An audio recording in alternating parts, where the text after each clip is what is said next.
Ini yang masuk ke meja redaksi masih seputar infrastruktur ya. Memang infrastruktur di jalur dimanapun ya, hampir rata-rata ya, muara Sugian maupun air Sugian, jika musim hujan seperti sekarang ini, di mana-mana pasti terkendala infrastruktur, terutama jalan penghubung.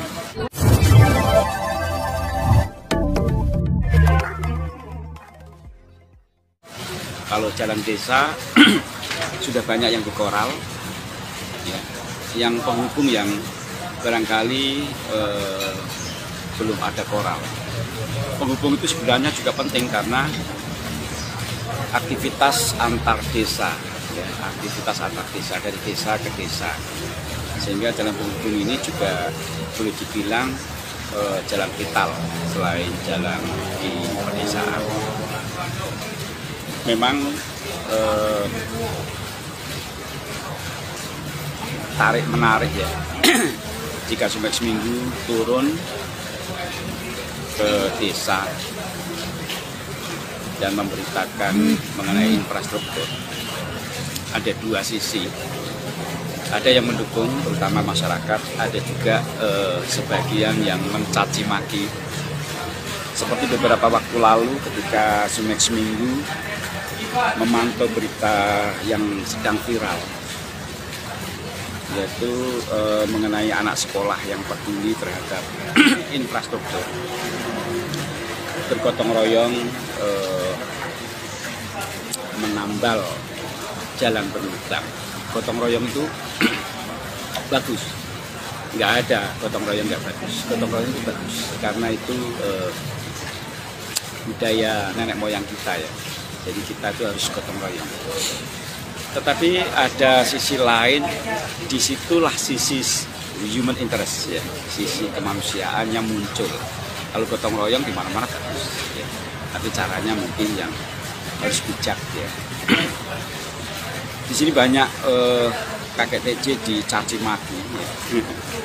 Ya ada yang memuji, ada yang mencaci, biasa. Mengenai berita infrastruktur beberapa waktu lalu, ini juga viral ya kemana-mana. Dari berita viral itu kemudian kakek TJ menindaklanjuti sesuai fakta dan kebenaran, karena kakek TJ tidak mau bukir, tidak mau asal-asal, harus benar. Akun Basori, harusnya anak sekolah mendapatkan prioritas bus sekolah. Seperti di Bangka Tengah, pulang pergi ikut bus sekolah. Ya, seperti itu. Anak sekolah adalah prioritas karena dia pewaris masa depan negeri ini. Ya. Dia harus diprioritaskan, harus diangkat derajatnya, harus dibantu. Ya. Di sini ada bus sekolah, ada bus mahasiswa. Apa maksudnya? Maksudnya adalah memprioritaskan mereka yang mau belajar, mereka yang mau pintar, mereka yang mau sekolah, mereka yang mahasiswa. Karena mereka adalah pewaris negeri ini. Mereka mau belajar, harus diprioritaskan. Itu yang benar. Jadi sekolah lancar, ya, tidak susah, dibantu. Itu yang benar. Ini akunnya Basori dari Bangka. Kemudian akun Sumadi Madi, di mana suara para dewan yang dari air Sugian, mana komitmenmu, anggota dewan baru terpilih. Mudah-mudahan mendengar suara rakyat. Tapi proses pemilihan kemarin juga banyak lika-likunya, jangan banyak berharap lah ya. Kalau kita simpulkan dari komen-komen yang masuk, akun itu aja yang mencaci maki kakek TJ ya. Jadi netizen yang lain bisa menyimpulkan sendiri. Jadi kalau kakek TJ datang ke daerah seolah-olah kakek TJ ini menyoroti hal yang buruk. yang bagus tidak disorot, atau intinya menjelek-jelekkan, ya, menjelek-jelekkan desa, menjelek-jelekkan daerah dan sebagainya. Itu penilaian, ya, nggak apa-apa. KKTC dicaci maki juga nggak apa-apa. Ya. Jadi yang pasti KKTC tidak memberitakan atau kebohongan, anti bohong, harus benar, ya, itu wajib hukumnya, benar, fakta dan kebenaran. Jadi jika sesuai dengan fakta dan kebenaran kemudian dijelek-jelekan juga apa-apa, ya. Itu kan penilaian. Sekarang gini, jika tidak ada kontrol, mau jadi apa? Air Sugian itu masa kecil kakek SD di Air Sugian sampai masuk ke sekolah pendidikan guru atau SPG.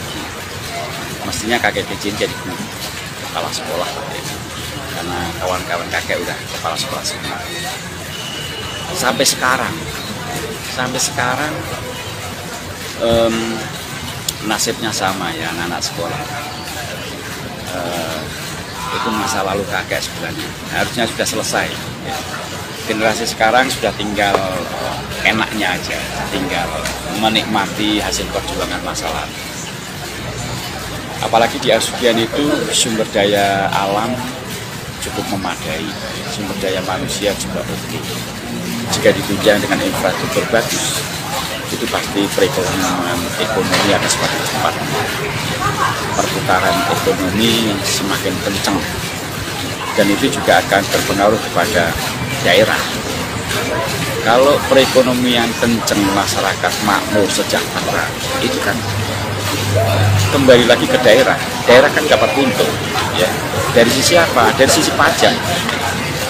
Kalau ekonomi kencang, pajak juga kencang, iya kan? Tapi kalau ekonomi kencang tidak didukung, bagaimana mau kencang? Pajak akan tertunda. Kalau daerah bagus, insya Allah infrastruktur bagus akan memacu perkembangan suatu daerah. Itu sudah pasti. Itu rumus itu. Tapi kalau nggak didukung ya seperti itu. Yang terjadi hampir setiap musim hujan pasti viral di media sosial. Jadi sampah informasi yang tidak sedap, ya. Jadi sampah medsos di beranda kita. Ini aja pagi ini aja sudah gentayangan kemana-mana ya, jalan berlumpur dan lain sebagainya, yang masuk inkop juga. Cuman tidak ada apa? Tidak dijelaskan keterangannya, sehingga KKTC juga nggak bisa memberitakan tanpa keterangan yang jelas, karena nanti jatuhnya kebohongan. KKTC nggak bisa yang bohong-bohong seperti itu, harus jelas.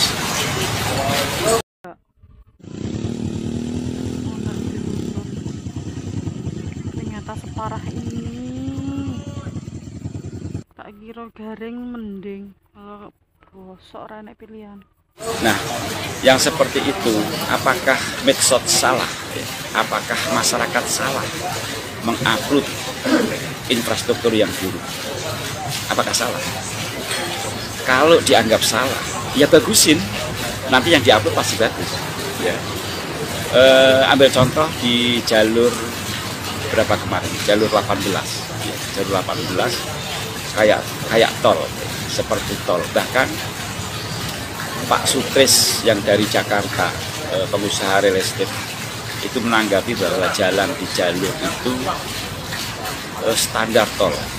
Standar tol dalam artian sudah mendekati jalan tol. Dari mulai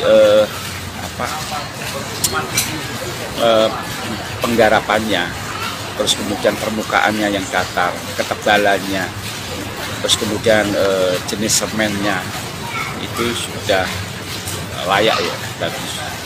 Nah, kalau infrastruktur bagus seperti itu, mana mungkin sosial akan mengupload yang buruk ya. Pasti yang di depan mata itu yang bagus. Tapi ketika mereka berjalan di lumpur, ya tidak bisa disalahkan. Itu masyarakat apa adanya.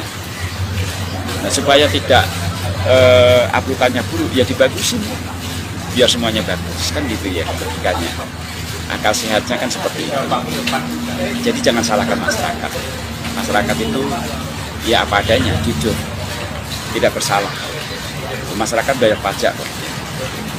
Jadi ya permintaan masyarakat itu hal yang wajar.